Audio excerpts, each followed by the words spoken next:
தொடர்ந்து பிறமொழி சினிமாவுடைய ஆதிக்கம் அதுவும் தமிழ் சினிமால தமிழ்நாட்டில் இதுக்கு கிளாசிக்கான எக்ஸாம்பிள்ஸ் வந்து இந்த வருஷ பிகினிங்ல இருந்து இப்போ வரைக்கும் நம்ம பார்த்துட்டு இருக்கோம். முதல்ல இருந்து சொல்லணும் அப்படின்னா வந்து ஒரு பிரேமலு ஓடினதாக இருக்கட்டும் அண்ட் ஒரு மஞ்சுமல் பாய்ஸ், ஆவேஷம், பிரம்மயுகம் இது மாதிரியான படங்கள் சக்கப்போடு போட்டுச்சு மலையாளத்துல இருந்து இங்கே வந்து. ஸோ இப்போ அதில் தெலுங்கு படமும் சேர்ந்திருக்கு அப்படிங்கிற மாதிரி தான் சொல்லலாம் இந்த வரிசையில், விச் இஸ் புஷ்பா 2. இன்னைக்கு புஷ்பா 2 வந்து ஒரு மிகப்பெரிய லெவலில் வந்து ஒரு ஓட்டம் ஓடிக்கிட்டு இருக்கு. அது பல தமிழ் படங்கள் என்னெல்லாம் கலெக்ஷன் பண்ணலையோ அதை தாண்டின சாதனைகளை புரிஞ்சுக்கிட்டு இருக்கு அப்படிங்கிற மாதிரியான கலெக்ஷன் ரிப்போர்ட்லாம் போடுறாங்க. உலக அளவுலையும் எவ்வளோ பெரிய ஹிட்டாக இருக்கு அப்படிங்கிற மாதிரியான செய்திகளும் நாளடைவில் நம்ம வந்து கடந்து வந்துக்கிட்டு தான் இருக்கும். இப்படி இருக்கும்போது பேன் இண்டியா படங்கள் அப்படிங்கிறது வந்து ஒன்லி வந்து அது வந்து தெலுங்கு சினிமாவுக்கு உரித்தான ஒரு விஷயமா, ஏன் தமிழ்நாட்டில் வந்து தமிழ் சினிமாவில் வந்து அந்த மாதிரியான படங்கள் வரமாட்டேங்குது அப்படிங்கிற கேள்வி வருது. இங்கே ஒரு டிபேட் ஆரம்பிக்குதுங்க. அதாவது புஷ்பா 2 பார்த்துட்டு அதில் எந்த லாஜிக்கும் இல்லாமல் அந்த படத்தில் இருக்க விஷுவல் எலிமெண்ட்டையும் ட்ரீட்மெண்ட்டையும் நீங்கள் என்ஜாய் பண்ணுறீங்க, over the top mass sequence எல்லாம் என்ஜாய் பண்ணுறீங்க. ஆனால் இதே மாதிரியான ஒரு முயற்சி கங்குவா அப்படிங்கிற ஒரு படம் தமிழ் சினிமாவில் எடுத்து வைக்கிறாங்க அப்படின்னா அதுக்கு வந்து நீங்க இதே மாதிரியான ஆதரவு தரமாட்டேங்கிறீங்க அப்படிங்கிற மாதிரியான கேள்வி டிபேட் எல்லாம் ஓடிட்டு இருக்கு. ஓகே, கங்குவாவுடைய தோல்விக்கு மிகப்பெரிய காரணம் என்ன அப்படிங்கிறது வந்து புதுசா சொல்றதுக்கு நான் இதுல எதுவுமே கிடையாது. அதை சார்ந்து நிறைய விதமான சர்ச்சைகள் வந்தது. படம் ரிலீஸ் ஆகிறதுக்கு முன்னாடி அந்த படம் இவ்வளவு சம்பாதிக்கும், இவ்வளவு கலெக்ட் பண்ணும் அப்படிங்கிற மாதிரியான ஓப்பனான ஸ்டேட்மெண்ட் ப்ரொடியூசர் சைட்ல இருந்து கொடுத்துட்டு இருந்தாங்க. அது எல்லாமே நம்ம பார்த்துட்டு தான் இருந்தோம். ஆனா படம் ரிலீஸ் ஆனதுக்கு அப்புறம் படத்துக்கான ஒரு வரவேற்பு இல்லாதனால என்ன மாதிரியான ஒரு ஃபினான்ஷியல் செட்பேக் அந்த படம் வந்து வசூல் ரீதியாக சந்திச்சது அப்படிங்கிறத நம்ம பார்த்தோம். இன்னைக்கு ஓடிடில கூட வந்துச்சு. எத்தனையோ பேர் அதை வந்து கட் பண்ணி ஷேர் பண்ணி மீமாலாம் வந்து சர்க்குலேட் பண்ணிட்டு இருக்காங்க. ஓகே, இப்போ தெலுங்கு சினிமால அதாவது தெலுங்கு சினிமா மட்டுமின்றி கன்னட சினிமாலையும் தொடர்ந்து இது மாதிரியான பேன் இண்டியன் அப்பீல் இருக்க படங்கள் சவுத்துல இருந்து எலிவேட் ஆகிட்டு போயிட்டு இருக்கு. ஏன் தமிழ் சினிமால திரும்ப திரும்ப அந்த கேள்வி வைக்கப்படுது, ஒரு பேன் இண்டியா படம் ஏன் வந்து நம்மள்ட்ட இருந்து வரமாட்டேங்குது, அதுவும் அக்ராஸ் ஆல் ஸ்டேட்ஸுக்கு போய் ஒரு படம் ஏன் வந்து இந்த மாதிரி கலக்க மாட்டேங்குது, இந்த மாதிரி பெரிய டாக் ரேட் பண்ண மாட்டேங்குது, வசூல் அளவில் மிகப்பெரிய அளவில் சம்பாதிக்க மாட்டேங்குது அப்படிங்கிற மாதிரி கேள்விகள் தொடர்ந்து வருது. இங்கே தான் ஒரு விஷயம் தெளிவுபடுத்தணும் அப்படின்னு நினைக்கிறேன். சமீபத்தில் சிங்கீதம் ஸ்ரீனிவாசராவ் அப்படின்னு சொல்லிட்டு ஒரு இயக்குனர், மிகப்பெரிய ஒரு இயக்குனர், கமல் சார் கூட தொடர்ந்து நிறைய படங்கள் பண்ணியிருக்காரு. மைக்கேல் மதன காமராஜர்ல இருந்து மும்பை எக்ஸ்பிரஸ்ல இருந்து சொல்லிட்டே போகலாம், பேசும் படம்ல இருந்து இந்த மாதிரி ஏகப்பட்ட படங்கள் பண்ண அந்த இயக்குனர் அவருடைய ஒரு இன்டராக்ஷன்ல, கமல் சாருடைய ஆஃபீஸில் நடந்த ஒரு இன்டராக்ஷன்ல ஒரு விஷயம் சொல்லியிருக்காரு.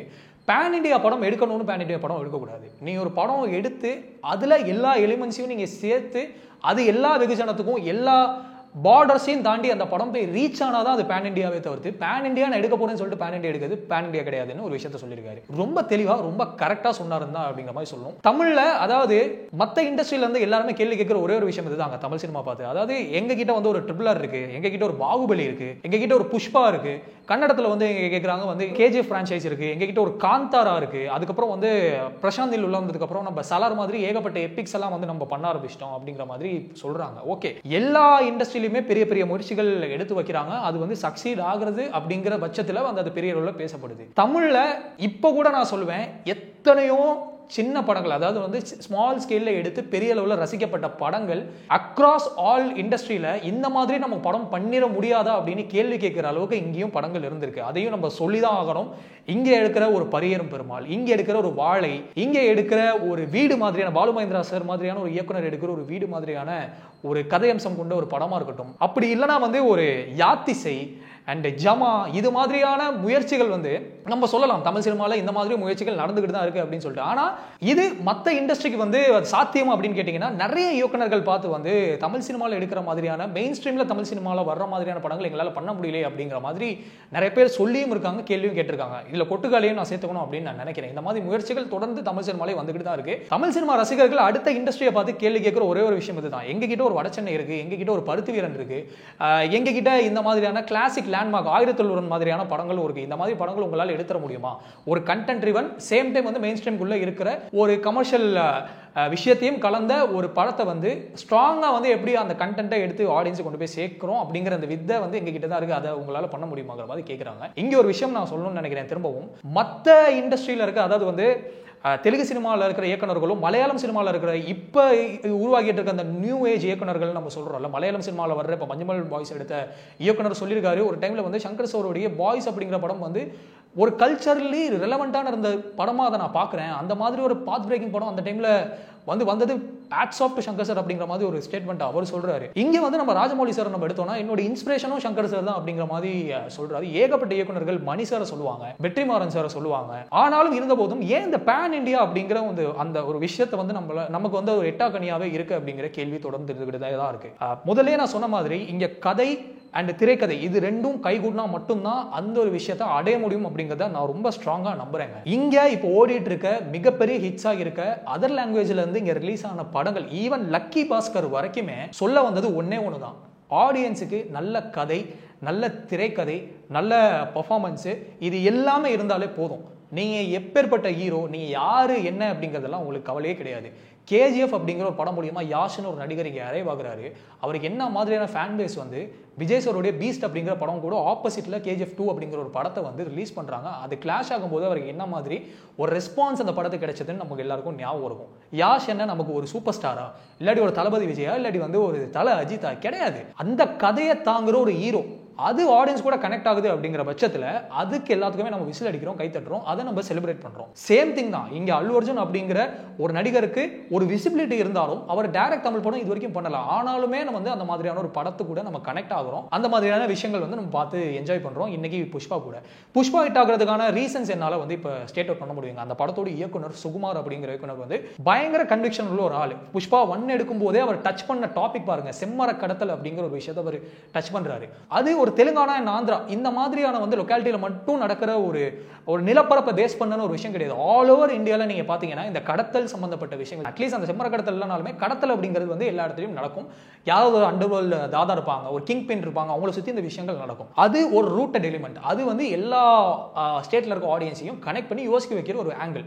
ஓகே, அதை அவர் பண்ணிட்டாரு. அல்லு அர்ஜுனோடைய கேரக்டர் ஸ்கெட்ச் அவர் எப்படி பண்றாரு, ஒரு மாஸ் ஹீரோ எனக்கு கிடைச்சிருக்காரு. அவருக்கு ஸ்கிரீன் பிரசன்ஸுக்கு அவருடைய எலிவேஷனுக்கு என்னால என்னெல்லாம் பண்ண முடியுமோ அது ரெண்டையும் முதல் பார்ட்லையும் சரி செகண்ட் பார்ட்லையும் சரி அவர் ரொம்ப அழகா பூர்த்தி பண்றாரு. சேம் வே வந்து இந்த இடத்துல மியூசிக், இந்த படத்துல வந்து திரும்ப இந்த படத்தை நம்ம எல்லாருமே ரிப்பீட் வேல்யூல பாக்குறதுக்கு வைக்கிறதுக்கான மிக முக்கியமான பாயிண்ட் இந்த படத்தோட மியூசிக். ஃபர்ஸ்ட் பார்ட்லையும் சரி செகண்ட் பார்ட்லையும் சரி ஹிட் சாங்ஸ் என்னைக்குமே வந்து அஷ்யூர்டா ஷுவர் ஷாட்டா இந்த படத்துல இருந்திருக்கு. நோ லாஜிக்ங்க, பியூர் மேஜிக். அதாவது என்னால விஷுவல் பிரசன்டேஷன் எப்படி எலிவேட் பண்ணி எலிவேஷனுக்கு எலிவேஷனும் கதை கூட டிராவல் ஆகிற மாதிரியும் பேக்கேஜ் பண்ணி காட்ட முடியும் அப்படின்னு சொல்லிட்டு அவருடைய டெக்னிக்கல் டிபார்ட்மெண்ட் வச்சு இந்த மார்வலை அவங்க பிரசன்ட் பண்றாங்க ரொம்ப தெளிவா கிளீனா.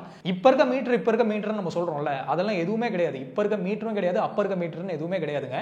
நல்ல கதையை எங்கேஜிங்கா எப்ப சொன்னாலுமே எல்லா படமும் ஓடி இருக்கு. அதுதான் உண்மைன்னு நான் நம்புறேன். அண்ட் முக்கியமா இன்னொரு பாயிண்ட், இந்த படத்துல இருக்க அண்டர்டாக் எலிமெண்ட் எல்லா படத்துலயும் நீங்க எடுத்து பாருங்க. தலை சிறந்த உலக சினிமா படமா இருக்கட்டும் சரி, தமிழ் சினிமா படங்களா இருக்கட்டும், இந்திய சினிமா படங்கள் எல்லாத்துலயுமே ஒரு அண்டர்டாக் வந்து கிளைம்பிங் டு லேடர் அப்படிங்கிற ஒரு பாயிண்ட் இருக்கும். இந்த விஷயத்தை ஒரு அண்டர்டாக் அச்சீவ் பண்ணும்போது நம்ம அவங்களா பார்க்குறோம். அந்த திரையில தோன்றவங்க எல்லாருமே நம்மளா பார்க்கறதுனால நமக்கு அவங்க கூட ஒரு கனெக்ஷன் ஏற்படுது. இது எல்லாமே புஷ்பால இருக்கு. அதனால இந்த புஷ்பா படம் ஓடிச்சு அப்படிங்கிற ஒரு காரணங்கள் நம்மளால சொல்லலாம். கங்குவா ஏன் ஓடலை அப்படிங்கிற காரணங்கள் வந்து கேட்டிங்கன்னா அதுக்கு வந்து நிறைய லிஸ்ட் அவுட் வந்து பண்ணலாம். பட் ஆனால் அதுக்குள்ள நான் போக கூடாதுன்னு நினைக்கிறேன். ஏன்னா ஒரு படத்துல என்ன விஷயங்கள் பிடிச்சிருக்குன்னு சொல்றதுக்கான ஒரு ஃப்ரீடம் ஆஃப் எக்ஸ்பிரஷன் நமக்கு இருக்கும்போது என்ன பிடிக்கலங்கிற சொல்றது நமக்கு இருக்குதான், நான் இல்லைன்னு சொல்லல. பட் இருந்தாலும் எல்லா படமும் வந்து ஜெயிக்கணும்னு தான் வந்து எடுக்கிறாங்க. அதுல எந்த மாற்று கருத்தும் கிடையாது. எல்லா படமும் ஓடணும் ஜெயிக்கணுங்கிறது மட்டும்தான் அந்த இயக்குனருடைய தயாரிப்பாளருடைய நடிக்கிறவங்களுடைய எண்ணமா இருக்கு.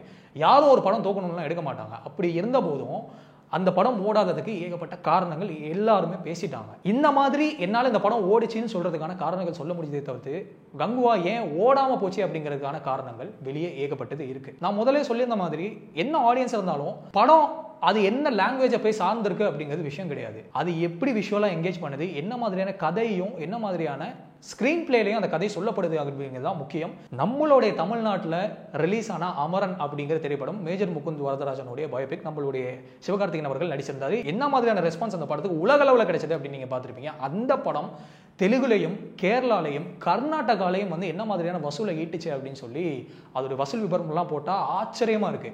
ஏன்னா ஒரு ஆர்மி மேனுடைய கதை வந்து யூனிவர்சல், அதாவது யூனிவர்சல் இந்த சென்ஸ் நான் சொல்றது வந்து இந்திய அளவில் வந்து எல்லாருக்கும் போய் சேர்ற மாதிரியான ஒரு எமோஷன் வேல்யூ அதுக்குள்ள இருக்கு. ஸோ இந்த மாதிரி எல்லா ஆடியன்ஸையும் கனெக்ட் பண்ற மாதிரியான கதைகள் எப்போ சொன்னாலும் மூடுங்கிறதுல எந்த விதமான ஐயமும் மாற்றமும் கிடையாது. அது சொல்லாம தவறுற படங்கள் சறுக்குது. அது மூலியமா இந்த மாதிரியான டிபேட்டுக்குள்ள நிறைய விஷயங்கள் வருது. தமிழ் சினிமால பேன் இண்டியா அப்படிங்கிற விஷயம் ஒரு எட்டா கனி கிடையாதுங்க. என்ன மாதிரியான கதையம்சம் கொண்டு என்ன மாதிரி கேன்வாஸ்ல அந்த படத்தை எப்படி ஆடியன்ஸுக்கு பிரசன்ட் பண்றோங்கிறத மட்டும்தான் இங்க நம்ம பார்க்கணும்.